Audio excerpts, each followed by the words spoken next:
अर्जुन का रथ हाँकने वारे, गीता के उपदेश तुम्हारे। अर्जुन का रथ हाँकने वारे, गीता के उपदेश तुम्हारे। चक्र सुदर्शन धारी राधे, श्याम श्यामा श्याम राधे, श्याम श्यामा श्याम। माधव मदन मुरारी राधे, श्याम श्यामा श्याम राधे, श्याम श्यामा श्याम। नमो ॐ विष्णुपादाय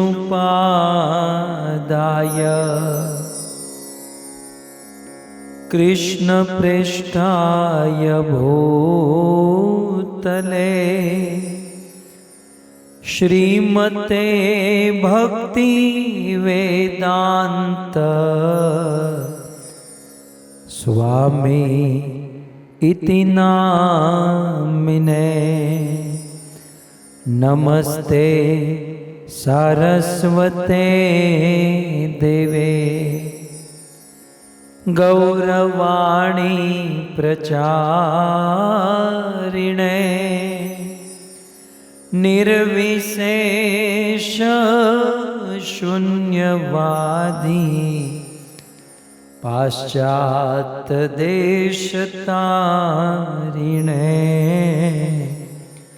पाश्चात्य देशतारिणे।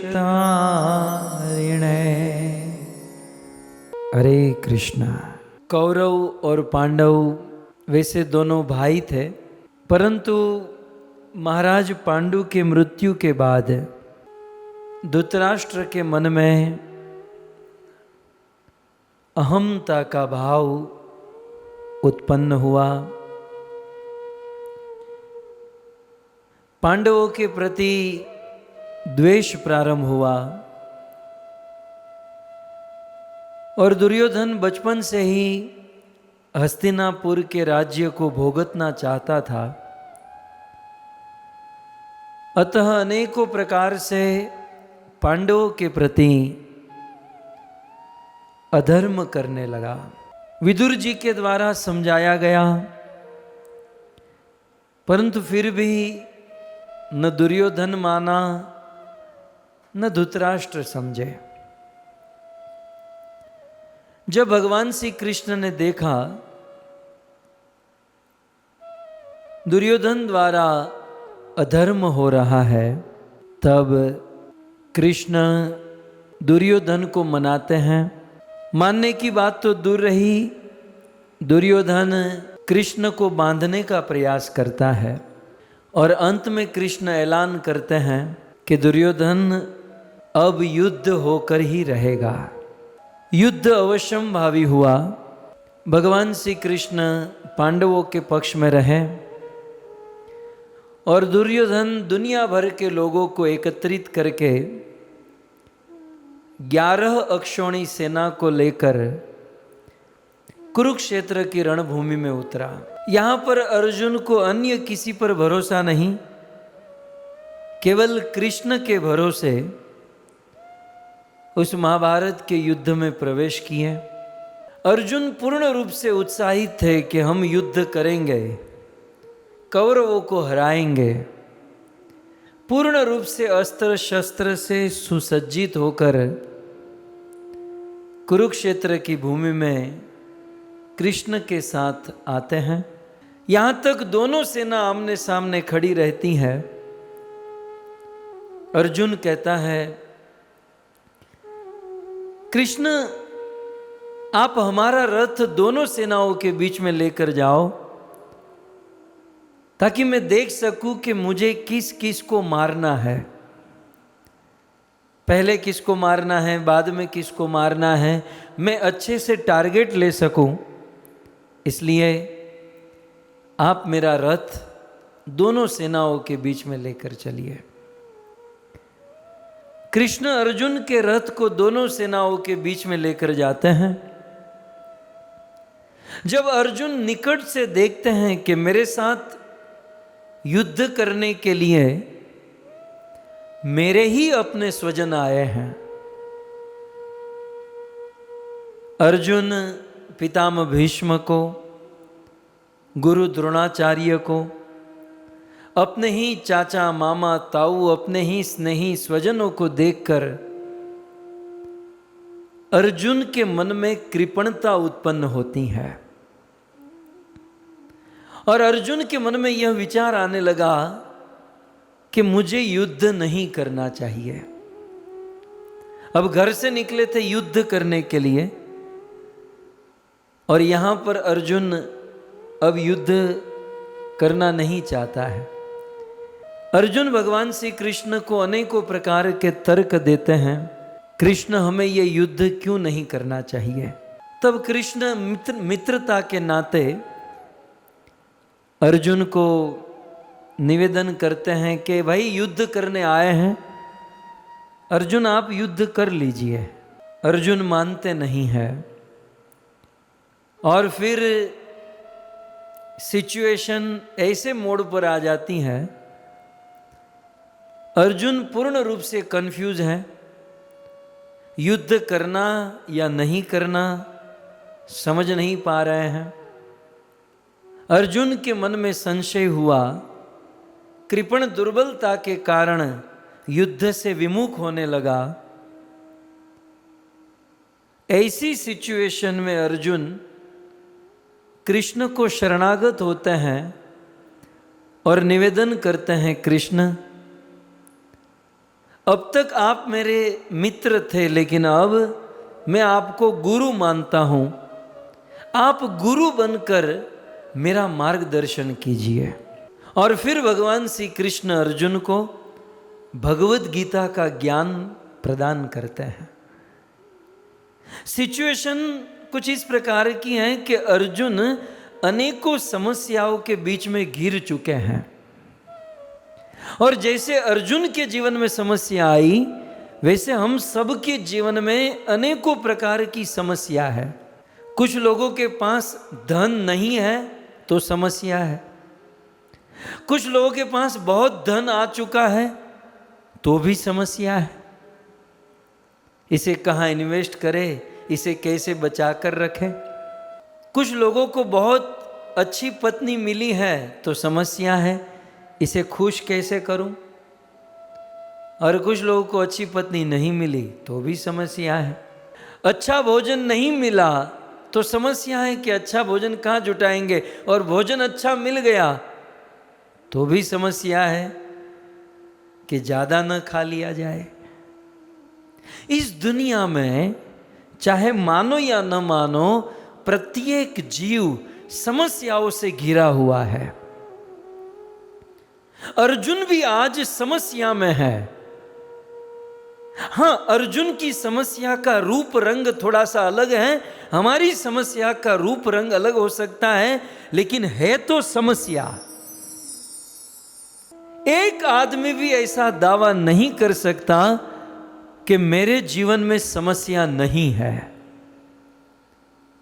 प्रत्येक लोगों के जीवन में समस्या अवश्य है,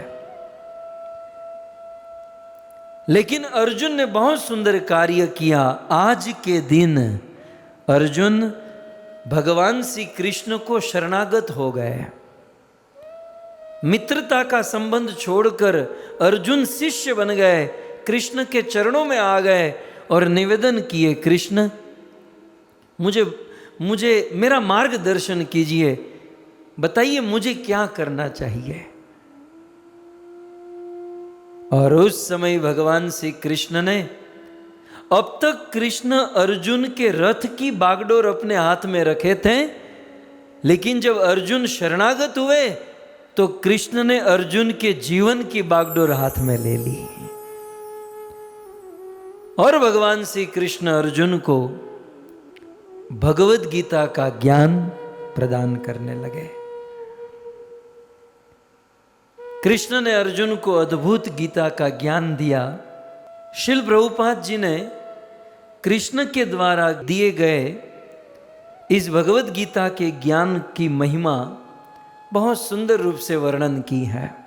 श्रील प्रभुपाद जी लिखते हैं, गीता शास्त्रम इदम पुण्यम। ये भगवत गीता रूपी जो शास्त्र है, भगवत गीता एक ऐसा ग्रंथ है जो महाभारत का अंश है, वेदों का सार है और इसे उपनिषद भी कहा गया है, गीतोपनिषद। सो गीता शास्त्रम इदम पुण्यम।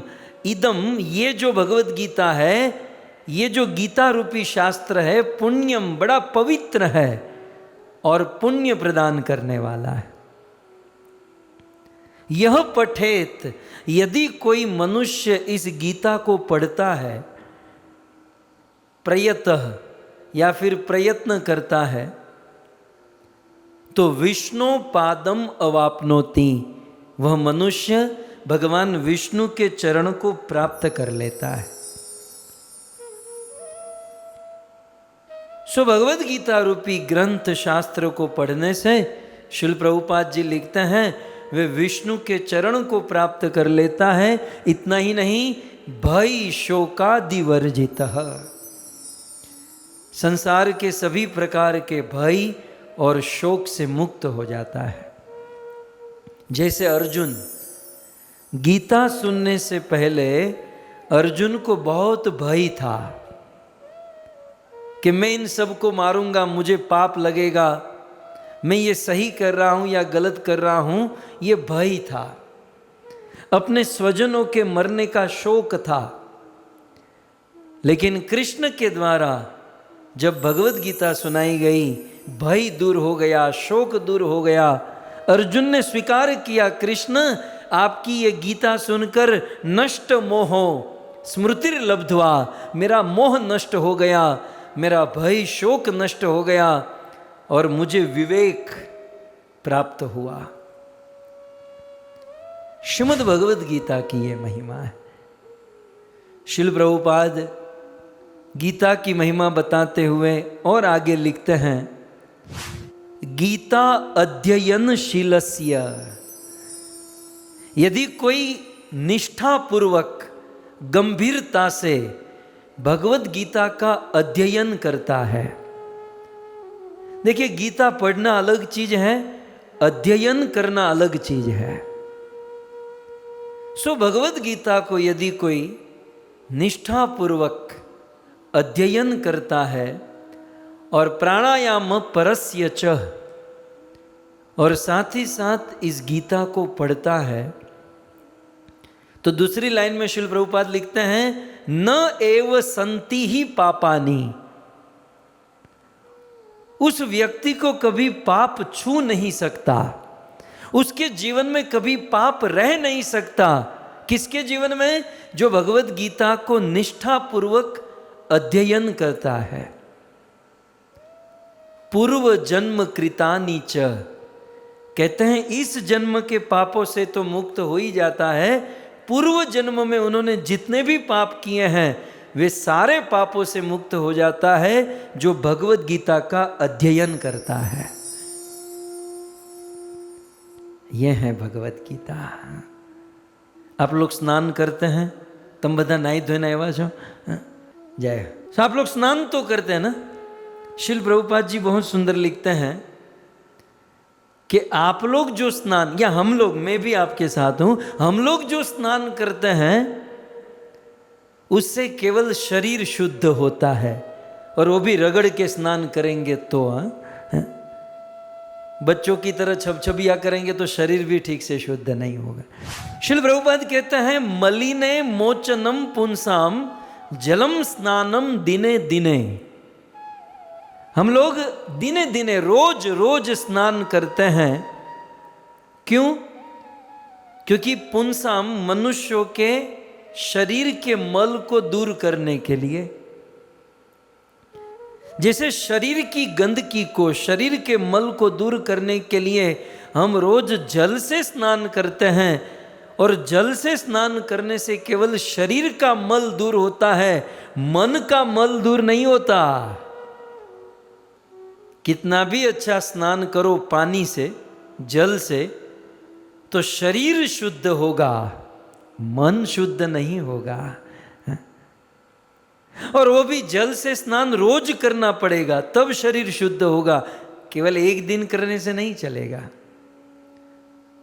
तो एक तो स्नान करो, ऊपर से रोज स्नान करो, तब जाकर शरीर शुद्ध होता है।